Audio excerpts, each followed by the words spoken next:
It was past midnight when Emily boarded the last bus home. The rain outside wasn't gentle. It slammed against the pavement like 1,000 footsteps, as if something unseen chased her through the night. The bus waited at the curb, engine idling with a low growl. The sound reminded her less of a machine and more of something alive, something hungry. She hesitated at the doors. The inside was dim. The ceiling lights flickered in uneven patterns, like a heartbeat that couldn't decide whether to stop or keep going. Every window was fogged and streaked with rain. The glass blurred the shapes of whoever or whatever sat inside, making them look less like people and more like silhouettes trapped in jars. Still, it was the last bus of the night. No choice. Emily stepped on. The doors hissed shut behind her like a warning. The first thing she noticed was the silence. A handful of passengers sat scattered along the rows, but none of them spoke. None of them moved. Their heads were tilted toward the windows, as if hypnotized by the passing rain. Emily slid into a seat near the back. The cushion was wet. At first, she thought it was just rainwater, but when she lifted her hand, it glistened dark red, sticky. The smell hit her next. Damp fabric and something sharp metallic. It was the exact smell of rust, or blood. The bus lurched forward. Outside, the empty streets blurred into streaks of yellow light. Each street lamp felt less like a source of safety and more like a watchful eye staring her down. Her gaze drifted to the driver. He sat perfectly rigid, both hands locked around the wheel. His head was tilted slightly forward. He never turned.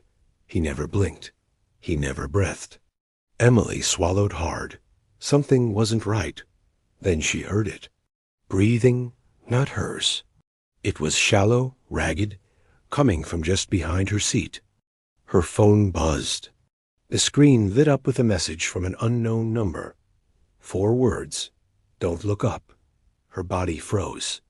The reflection in the rain-streaked glass beside her shifted.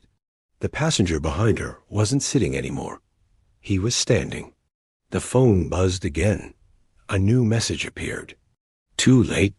Her chest tightened. She shot up from her seat and stumbled toward the front, brushing against the motionless passengers. None of them reacted. None of them blinked.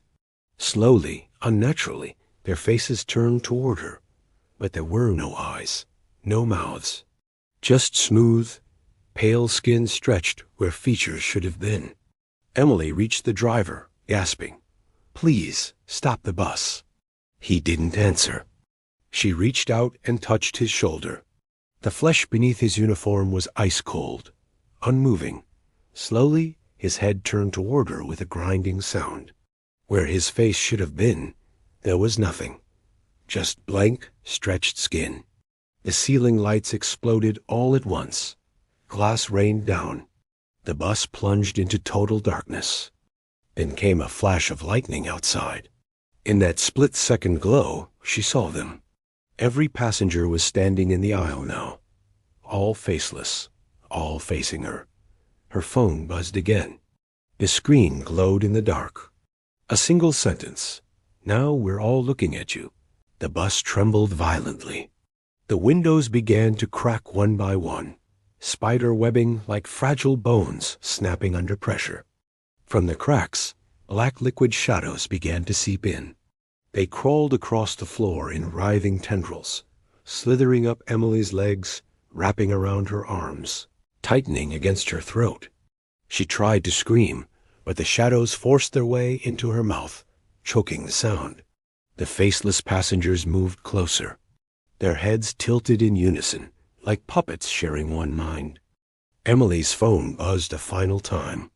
The words on the screen burned into her vision. "Welcome home." Her body collapsed into the shadows. Her screen was swallowed whole by the endless black. And then, silence.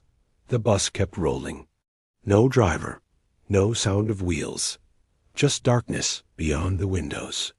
Every seat was filled again. Every face blank. No sign Emily had ever existed. The last bus never reached its stop. Some say it still rides at midnight, waiting for someone new to board. If you survived this story, you're braver than most. Got a nightmare of your own? Drop it in the comments.